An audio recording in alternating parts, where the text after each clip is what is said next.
guys, it's SJ. I hope you're good. Welcome to my channel. If you're new, my name's SJ. I'm a mum of 3 and I make some positive, disciplined, gentle parenting videos here on YouTube because it's something I'm learning about. Like, I'm 100% not the expert, but I love it, and it's something that I read about all the time and put into practice at home here, and it's really transforming the way that I deal with the tough pointy edges of parenting when the behaviour is not great or when my patience is running low. And as it's kind of school holidays here in the UK, I thought I would do a few extra, and I wanted to focus on something in particular today and maybe do some shorter videos but about specific things and what I've researched about it from a positive discipline point of view. So if you like this type of video, then don't forget to hit subscribe because there'll be some more coming up here on my channel. So whenever I was doing a positive parenting video, a lot of questions or a lot of discussion in the comment section was about, well, what if they just point blank refuse? So they just point blank refuse to cooperate, and that's what kids do. It starts from very, very young, and my eldest is 9 now, and when he refuses, he absolutely refuses. And it's always really tough because you still need to discipline, but you need to do it in a positive way. And I was reading this really interesting thing, which I think will be a bit controversial, but so I'm dying to know what you think of it in the discussion below. But it is called modelling graciousness, and it just, to me, was what we already know about but taken to a bit of the extreme, and it really resonated with me. So the idea is, of course, you know, we want our children to be adventurous, friendly, outgoing, helpful, positive humans, and we want them to behave like that to us. But how often do they see us modelling that at home? So obviously we model good behaviour all the time, we show love and attention, and we're really good parents. But when it comes to, say, being positively helpful to them, I feel that my kids hear a lot of, come on, get on with it yourself, you're old enough to do that by now, just do it quickly, I'm busy. So it's an interesting thought, and in positive discipline they call it modelling graciousness, and to do this to get you out of these they refusing to cooperate situations. So what you do is model the behaviour that you would like them to display. Think about this. I find it easier to think about modelling how I would just want them to react to this out of the home, because we have different standards, don't we, from what we want them to do at home, what we expect, and what we want them to do when they're out of home, and how they would deal with the situation themselves. So it is about when they're refusing to tidy up, tidying up for them. So what do you think of that? So you're modelling the graciousness to be able to say, they've had a play date, there's a big mess in the house, this happened to us yesterday, their friend goes home and they don't want to tidy up. It's like, come on, let's tidy up now, you've had a good play, I didn't play with this stuff, let's tidy up together. And they're like, no, I'm so tired now, my friend's just gone, I just want to lie down, just want to relax now, I'm not tidying up.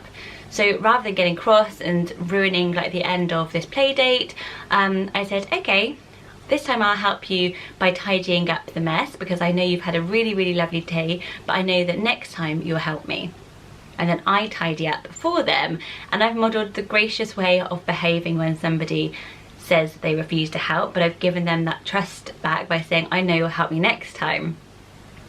I told you it's a bit of a controversial one, it sounds really strange, but it does quite work. So I looked at some other examples that I tried to put into practice for this. So I won't do my homework, my school homework. This happens all the time in my house, and one of my children, the other one loves it. So you say, okay, I know you don't want to do your homework, let's go and do something that you do want to do together. I'll leave your homework out, and when you're ready, I'm here to help you. So it's a really interesting way of modelling graciousness in that situation by saying, okay, I know you don't want to do it, but I'm leaving it here, and then leaving yourself open to, I'm here to help you when you want to do it, rather than being like, just get on with it, do it now, you know. And this 100% works, like especially the let's do something else together, and keeping that togetherness and keeping the homework as a together and a helpful thing. You're modelling to them that I like helping you and I'm always here and available, so the next time you're asking them to help you with something, they will model that back to you, because that's what they are doing. They are absorbing our actions way more than what we say. Refusing to eat their dinner. I have this as well. We have a rule that you don't have to eat your dinner. You can say no is an important thing to me. I don't want to control my kids, but they do have to sit at the table while everyone else eats their dinner, and the dinner will stay there for them, and obviously they have to finish that before they can eat anything else, and they normally come back to it, to be 100% honest. So here you would say, well, you have the right to healthy food, so I'm going to leave your dinner warm and you can have it when you're ready. So it's that thing, if you have a right to this healthy meal, I'm not going to take it away from you, I'm not going to put it in the bin because you haven't eaten it. It's respecting their rights, and again, it is allowing them to make a decision to come back to it later, but you've modelled graciousness.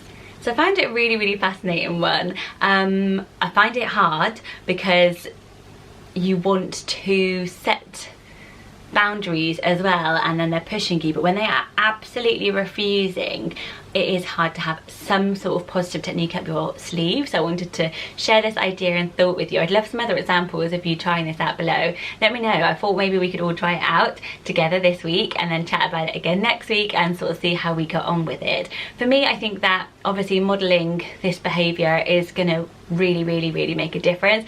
You know, I was thinking about if you're trying to get your child to jump into the deep end of, I don't know, off a cliff into a lovely blue lagoon pool, and no matter how many times you tell them this is going to be great for you, if you refuse, I'm going to push you in, you know, and explain all the good reasons why they should do it, how they should be adventurous and brave, and they're going to love it afterwards, they're going to be so proud of themselves for doing it.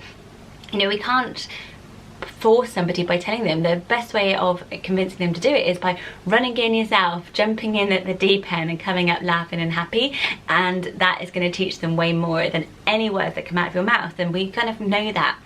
So it's an interesting one to apply to positive discipline as well. And also they have the autonomy to be able to refuse another person without being told that they're rude, that they're disrespectful, that they're selfish, you know, and that is really, really hard once you've gone down that road and you started using those labels for them to come back and to keep the relationship lovely for that afternoon. And believe me, I've been there many a time of using those types of words when I've been them refusing to do something I've asked. Trust yourself, trust your instincts, trust your children. That's the main thing. You know, it sounds like we're saying all bets are off and we're letting them have too much power, but we're absolutely not. It's just trusting them. You know, they are people. They are your people. They are loving, they're compassionate, they are considerate, they're helpful, they're kind. They're just young, and we can't expect them to display those characteristics each and every time that they are put to the test, because we don't either. So this is about really trusting them and saying, you know, it's okay, I'll do this for you, but I know you'll do it next time. And that is strong parenting. It's not permissive or weak, it is parenting. We can't expect our children to be those things if we're not those things. That's an impossible ask. So I hope you found this interesting. It is a different one. It's strange one, but once I've got my head wrapped around it now, I kind of love it. So I will be doing some more individual videos on different positive discipline techniques to get you out of specific problems. If you have anyone you'd like me to research for you, as I said, I'm not an expert, I'm just a mum who likes reading about this stuff, then pop them in the comment section below. Don't forget to hit subscribe to follow along this series. I would absolutely love to have you here on my channel so we can get to know each other, and I'll see you soon. Bye guys.